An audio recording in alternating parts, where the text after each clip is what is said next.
BMC radio Malayalam വാർത്തകൾ നിങ്ങൾക്കായി അവതരിപ്പിക്കുന്നത് ഐമാക് കൊച്ചിൻ കലാഭവൻ. കലാവിദ്യാർത്ഥികൾക്ക് പ്രിയപ്പെട്ട ബഹ്റൈനിലെ കലാകേന്ദ്രം.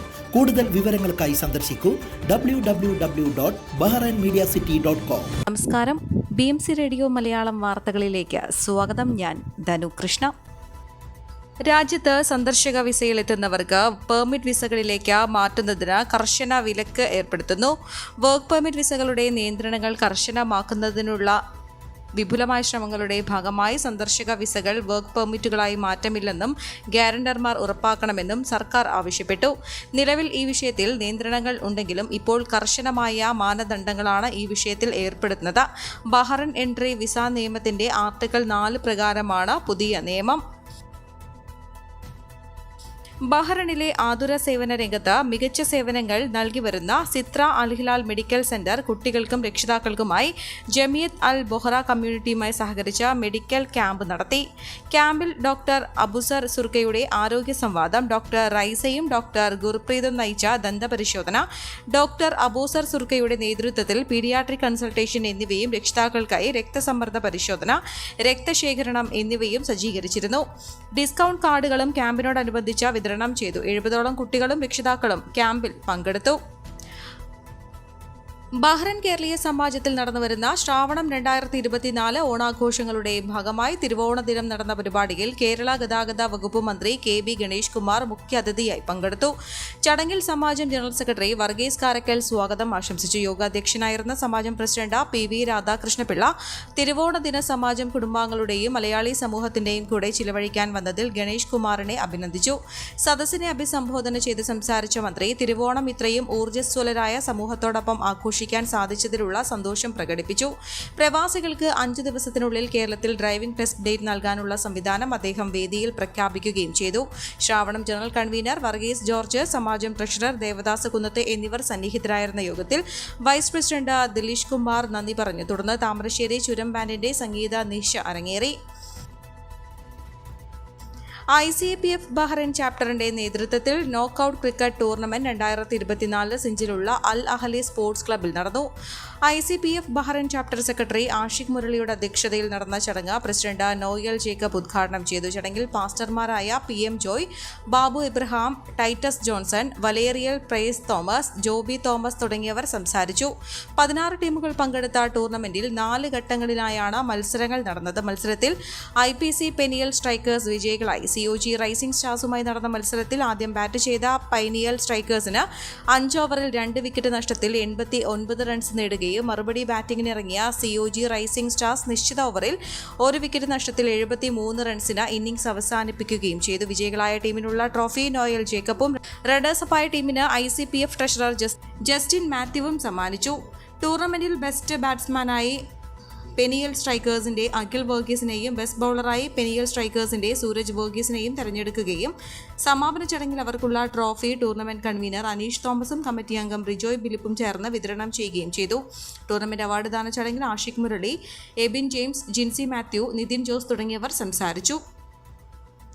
IYCC ബഹ്റൈന്റെ നേതൃത്വത്തിൽ വയനാട് ദുരന്ത ബാധിതരിൽ ജീവനോപാധി നഷ്ടപ്പെട്ട 3 പേർക്ക് ഓട്ടോറിക്ഷ നൽകുന്നതിന്റെ ഭാഗമായുള്ള ആദ്യ ഓട്ടോറിക്ഷയുടെ തുക കൈമാറി. കരുനാഗപ്പള്ളി MLA CR മഹേഷ് MLAയുടെ സാന്നിധ്യത്തിൽ സഹായക കമ്മിറ്റി കൺവീനർ ഫാസിൽ വട്ടോളിയും കമ്മിറ്റി അംഗങ്ങളും ചേർന്ന് തുക IYCC president Shibin Thomas, secretary Ranjith Mahe എന്നിവർക്ക് കൈമാറുകയായിരുന്നു. മാധ്യമ വാർത്തകളുടെ അടിസ്ഥാനത്തിൽ വയനാട് ചുരൽമല സ്വദേശി വിഷ്ണു പ്രസാദിനാണ് ആദ്യ ഓട്ടോറിക്ഷ നൽകുന്നത്. ഇന്ത്യൻ ഡിലൈറ്റ് ഹാളിൽ നടന്ന ചടങ്ങ് CR മഹേഷ് MLA ഉദ്ഘാടനം ചെയ്തു. പ്രസിഡന്റ് ഷിബിൻ തോമസ് അധ്യക്ഷത വഹിച്ച ചടങ്ങിൽ സെക്രട്ടറി രഞ്ജിത്ത് മാഹി സ്വാഗതവും ട്രഷറർ ബെൻസി ഗനിയുടെ നന്ദിയും രേഖപ്പെടുത്തി. ആം ആദ്മി പാർട്ടി നേതാവും മന്ത്രിയുമായ അതിഷി മർലേന ദില്ലി മുഖ്യമന്ത്രിയാകും. മുഖ്യമന്ത്രി സ്ഥാനം രാജിവെക്കുമെന്ന് അരവിന്ദ് കെജ്രിവാൾ പ്രഖ്യാപിച്ചതിന് പിന്നാലെയാണ് ആം ആദ്മി പാർട്ടിയുടെ MLAമാരുടെ നിർണായക യോഗത്തിൽ അതിഷി മർലേനയെ മുഖ്യ അതിഥിയായി തീരുമാനിച്ചത്. ഈ മാസം 26, 27 തീയതികളിലായി ദില്ലി നിയമസഭാ സമ്മേളനം ചേരും. മുഖ്യമന്ത്രി ആരെന്ന് അരവിന്ദ് കെജ്രിവാൾ തീരുമാനിക്കുമെന്ന പ്രമേയം യോഗത്തിൽ അവതരിപ്പിച്ചു. ഇതിനുശേഷം അരവിന്ദ് കെജ്രിവാൾ അതിഷിയുടെ പേര് നിർദ്ദേശിച്ചു. തുടർന്ന് മറ്റ് MLAമാർ തീരുമാനം അംഗീകരിച്ചു. വയനാട് ഉരുൾപൊട്ടൽ ദുരന്തത്തിന്റെ ചെലവ് കണക്കുകളുമായി ബന്ധപ്പെട്ട വിവാദത്തിൽ കേരള സർക്കാരിന് മേൽ സമ്മർദ്ദം ശക്തമാക്കി പ്രതിപക്ഷ പാർട്ടികൾ കണക്കുകൾ തയ്യാറാക്കിയതിൽ വീഴ്ച പറ്റിയെന്നും യഥാർത്ഥ കണക്കുകൾ പുറത്തുവിടണമെന്നും കോൺഗ്രസ് ആവശ്യപ്പെട്ടു. ദുരന്തത്തെ അഴിമതിക്കുള്ള അവസരമാക്കി മാറ്റിയതിന്റെ തെളിവാണ് പുറത്തുവന്നതെന്നായിരുന്നു BJPയുടെ വിമർശനം.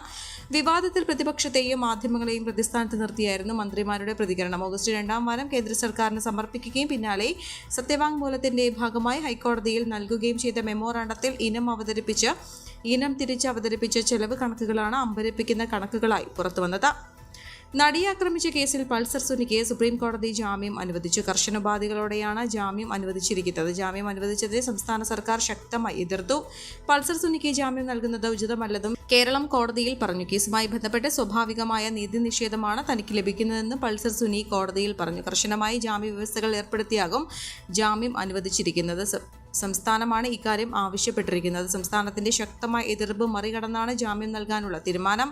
7.5 വർഷത്തിന് ശേഷമാണ് പൾസർ സുനിക്ക് ജാമ്യം ലഭിക്കുന്നത്. കൊച്ചിയിൽ നടിയെ ആക്രമിച്ച സംഭവത്തിൽ 2017 ഫെബ്രുവരി 23 മുതൽ പൾസർ സുനി ജയിലിലാണ്. ദേശീയ ഗ്രാമീണ തൊഴിലുറപ്പ് പദ്ധതിയിൽ നിർമ്മാണ പ്രവൃത്തികൾ സുതാര്യമാക്കുന്നതിനും അഴിമതിരഹിതമാക്കുന്നതിനും സർക്കാർ നടപടി. സംസ്ഥാനത്ത് തൊഴിലുറപ്പ് പദ്ധതി ചട്ടവിരുദ്ധമായി നടപ്പാക്കുന്നതായി സർക്കാരിന് ലഭിച്ച റിപ്പോർട്ടിന്റെ അടിസ്ഥാനത്തിലാണ് പുതിയ മാർഗനിർദ്ദേശം. ഏറ്റെടുത്ത ആസ്തികൾ പൂർണ്ണമായും നിർമ്മിക്കാതിരിക്കുന്നതും നിലവിലുള്ള ആസ്തികളുടെ പുനരുദ്ധാരണ നടത്താതിരിക്കുന്നതും വ്യാപകമാകുന്നതായും റിപ്പോർട്ടിൽ പറയുന്നു. ഗുണഭോക്താക്കളുടെ ഭൂമിയിൽ പ്രവൃത്തി നടക്കാതെ അർഹതയില്ലാത്തവർക്ക് സേവനം നൽകുന്നതും സമീപകാലത്ത് വർദ്ധിക്കുന്നതായാണ് കണ്ടെത്തൽ. നികുതി ഈടാക്കാതിരിക്കുന്നതും വെണ്ടർമാരിൽ നിന്നുള്ള ബില്ലുകൾ അനാവശ്യമായി കാലതാമസം വരുന്നതും വർദ്ധിക്കുന്നതായി ബോധ്യപ്പെട്ടതിന്റെ അടിസ്ഥാനത്തിലാണ് മാർഗനിർദ്ദേശങ്ങൾ പരിഷ്കരിച്ചത്. പശുത്തൊഴുത്ത്, ആട്ടിൻകൂട്, കാർഷിക കളങ്ങൾ, മാലിന്യ സംസ്കരണ സംവിധാനങ്ങൾ തുടങ്ങിയ വ്യക്തിഗത ആസ്തികൾ തൊഴിലുറപ്പ് പദ്ധതിയിൽ നിർമ്മിക്കുന്നുണ്ട്. ഇതിനുവേണ്ട സാധന സാമഗ്രികൾ വിതരണം ചെയ്യുന്നതിന് വ്യവസ്ഥാപിത ടെൻഡർ നടപടികൾ സ്വീകരിക്കാതെയാണ് മിക്ക പ്രവർത്തനവും. കരാറുകാരുമായുള്ള തദ്ദേശ സ്ഥാപനങ്ങളുടെ വഴിവിട്ട ബന്ധം പല പദ്ധതികളുടെയും നിർവഹണത്തെയും ബാധിക്കുകയാണ്. തദ്ദേശ സ്ഥാപനങ്ങളുടെ പല പരിപാടികളുടെയും സ്പോൺസർമാർ കരാറുകാരായതിനാൽ ഇവർക്ക് നിയമവിരുദ്ധമായി സഹായം ചെയ്തു കൊടുക്കാൻ നിർബന്ധിതരാവുകയാണ് ഭരണസമിതികളും ഉദ്യോഗസ്ഥരും. ഇതേ തുടർന്നാണ് വ്യക്തിഗത ആനുകൂല്യത്തിന് അർഹരായ കുടുംബങ്ങളുടെ മാനദണ്ഡങ്ങൾ സർക്കാർ പുറത്തിറക്കിയത്. മലപ്പുറത്തെ നിപ രോഗിയെ പരിചരിച്ച നഴ്സും കുടുംബവും നിരീക്ഷണത്തിൽ. തിരുവനന്തപുരം മമ്പൂര് സ്വദേശിയായ നഴ്സും ഭർത്താവും 2 മക്കളുമാണ് മെഡിക്കൽ കോളേജിലുള്ളത്. നിപ രോഗിയെ പരിചരിച്ച ശേഷം തിരികെ നാട്ടിലെത്തിയതായിരുന്നു നഴ്സ്. ഇവിടെ എത്തിയ ശേഷമാണ് മലപ്പുറത്തെ രോഗിക്ക് നിപ സ്ഥിരീകരിച്ചത്. സമ്പർക്ക പട്ടികയിൽ ഉൾപ്പെട്ടതോടെ കുടുംബം വെള്ളറട ആശുപത്രിയിലെത്തി. ഇവിടെ ഐസൊലേഷൻ വാർഡോ അനുബന്ധ ക്രമീകരണങ്ങളോ ഇല്ലാത്തതിനാൽ തിരുവനന്തപുരം മെഡിക്കൽ കോളേജ് ആശുപത്രിയിലേക്ക് മാറ്റുകയായിരുന്നു. ഈ വാർത്തയോടുകൂടെ BMC റേഡിയോ മലയാളം വാർത്തകൾ സമാപിക്കുന്നു. നന്ദി, നമസ്കാരം.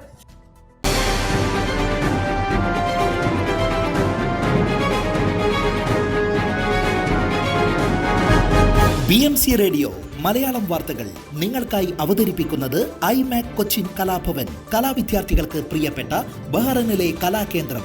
കൂടുതൽ വിവരങ്ങൾക്കായി സന്ദർശിക്കൂ www.bahrainmediacity.com.